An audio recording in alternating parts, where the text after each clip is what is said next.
Boys, we got ourselves a little bit of a problem here. After careful consideration and deliberation, and going through an extensive set of analytics. And what I mean by that is I went through some YouTube videos, went through Twitter, and kind of just sat and thought about this for a while. I feel that Ghost Recon is going to be, or right now in itself, it's at a crossroads. And if you haven't known, this is what's going on. Tom Henderson, a very well-known, predominant figure in the social media and gaming space, is kind of a known leaker. Not one of these, chat GP kind of, hacker type guys. I want to say he's one of these guys, they strategically leak things. Companies and developers strategically leak things to Tom. I'd call him more of a journalist more than anything. I think that's his actual title. Check him out, Tom Henderson, on Twitter if you want to see details. But Tom Henderson has made some major leaks to some major games, one of them being the new Ghost Recon game that is set to release in 2025. Now, normally Ubisoft has their hands full with a bunch of titles right now, a couple that just don't seem to be worth mentioning, but they have a plethora of games coming out. But me being on Ghost Recon, kind of for the, I don't know how to say it, for the last couple months, I really have been diving into Wildlands, and I got Breakpoint, haven't started it yet, but I'm excited. I was excited to hear that there's a new game coming out. So I made a video a few days back, probably about a week ago, talking about what the next game would be, just, in a hypothetical sense. If you haven't checked it out, please hit it, and don't forget to like and subscribe. But in that video, I talked about I would want Wildlands 2. I think that would be the game. According to a majority of the fan base and the community, Wildlands was a better game than Breakpoint. Aesthetically, Breakpoint's there. It was years later, so, it should look better than its predecessor. But it's, how do I say it? People love Wildlands more than they love Breakpoint. You would think the newer game would be better, but it's actually not. I haven't played it myself, but again, this is just community-wide. So, and I say this because, for one reason, Tom said that according to Ubisoft or whoever leaked, however he got the information, said that this next game was going to be what the fans want. And that's a little nerve-wracking, because what the fans want, and I would like to think myself as part of the community, is that we want more tactical. We want the nitty-gritty. We want to feel like we're an operator, part of the squad or a squad leader. We don't want this kind of nuanced thing that Ubisoft has been doing, and it seems to be a trend.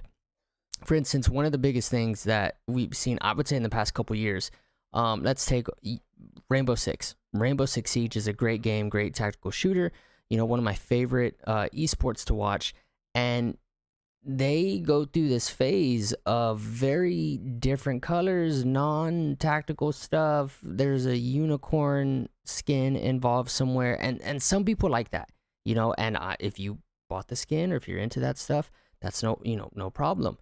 Division 2 and their long standing has also kind of gone through this transition to a bit lighter colors, to say, and I don't know, we can go on. Heartland went on, and it looked like it was going to be this new BR that was going to be like this Division 2 Ghost Recon thing with some arcade style type of, I don't know.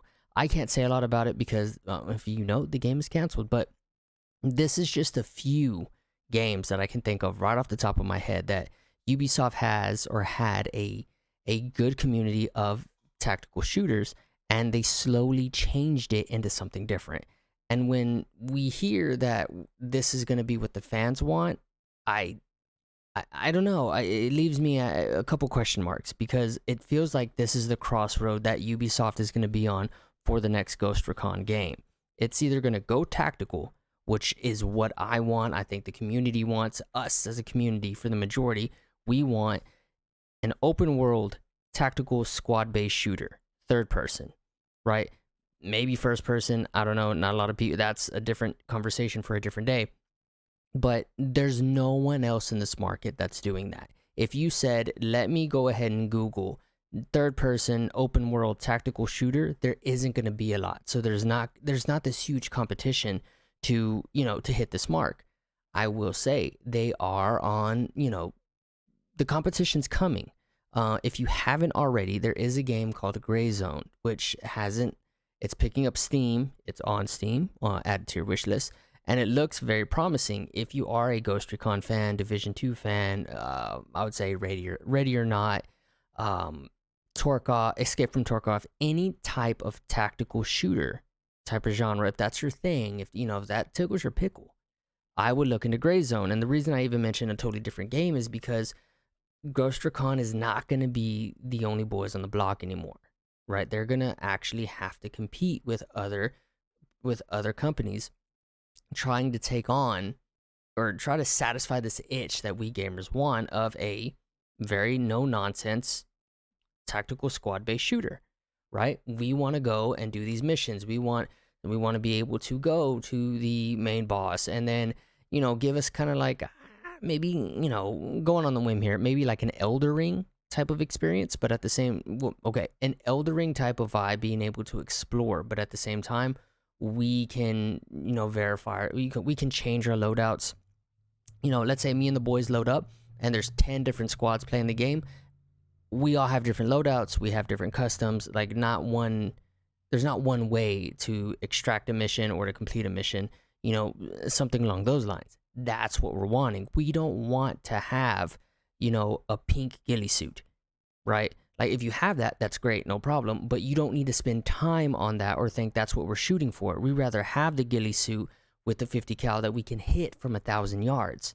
Okay, we want to see the long sniper shots. We want to be able to hit a sniper shot from 1,000 yards to complete a mission and the enemy team not know we were ever there, right? We want that type of stuff.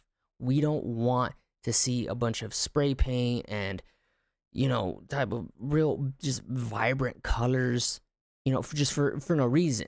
Okay, if we're going to be in an Amazon or in the desert or in, I don't know, Mother Russia, wherever the game takes place, we want to act as if we are an operator there and we're in command of, said regime, said squad. And I don't necessarily want to have to worry about, neon sneakers and, green or, just ooze backpacks or whatever the thing is, right? And again, I'm not trying to hate on that. All I'm saying is that shouldn't be the focal point, okay? Because if I'm being completely honest, I never got them, but Division 2 had these sneakers that would light up, and I didn't get them. I didn't grind enough for them, but I loved them, right? So I'm not trying to be a hypocrite here, but if I'm going on Ghost Recon, I'd rather much have a different set of silencers than in having to have 12 different color hoodies, including yellow, green, pink, fuchsia. I don't care. Okay, and for the majority, I don't think we care. We want solid gameplay. We want an interactive city or town or jungle, right? We want to be able to feel like we're like just immersed in this, in whatever city, whatever world we're in. And I think that with the lack of competition that Ghost Recon has, it can definitely do it. It can 100% accomplish this, but it's going to be up to them. I mean, obviously it's up to them, but the other thing that kind of worries me is, as a fan, we want this very gritty, grungy, tactical type of shooter. And between the new Ghost Recon and then they announced Division 3, it's going to be interesting to see where they take it, because the Division seemed like a more arcade version of Ghost Recon, right? It's third person. You can just put boxes of bullets in people, and that's what you signed up for. You understand it. They have a great loadout system to where you can have your own build, and there's no builds are the same. I love that aspect of the game. But at the same time, it is very arcadey. You can go in there and just run and gun, one man show, and you can just shoot for hours upon hours, never run out of bullets. Ghost Recon gives you a different type of angle on a game, on shooting. And if we want I guess, everything we need, or how do I trying to articulate this correctly, that we want tactical open world, but we don't want to end up having to do the same mistake. Like, we don't want to see the same mistakes that they made in the past few years. And it's hard to say that that won't happen because Ubisoft has yet to kind of, I don't know, they haven't come through for us, to say the least, right? So hopefully, looking forward, whatever Ghost Recon comes out, whatever the thing, I forget what it's called, project something, whatever the game is, I hope it's all our hopes and dreams. I hope it, hits at least the minimum standards of what we want. But I'm eager to see more news on this, and nothing against Tom, but I want some official news. I want to see what we're doing, what area they're going to, what exactly is Ubisoft thinking. I want to know your guys' thoughts. The last video that I put out, there was a bunch of comments. Everybody, again, there's no hard feelings. There's no wrong answer, right? But let's see what we want. Let's see what our wish list is for this next game. See what the rights, what the wrongs are, and maybe, you never know, maybe one of the developers are listening. So I appreciate your time, guys. Thank you for listening, for tuning in. I do stream weekly. If you would, don't forget again to leave a like and sub. I really appreciate it, and I'll catch y'all later.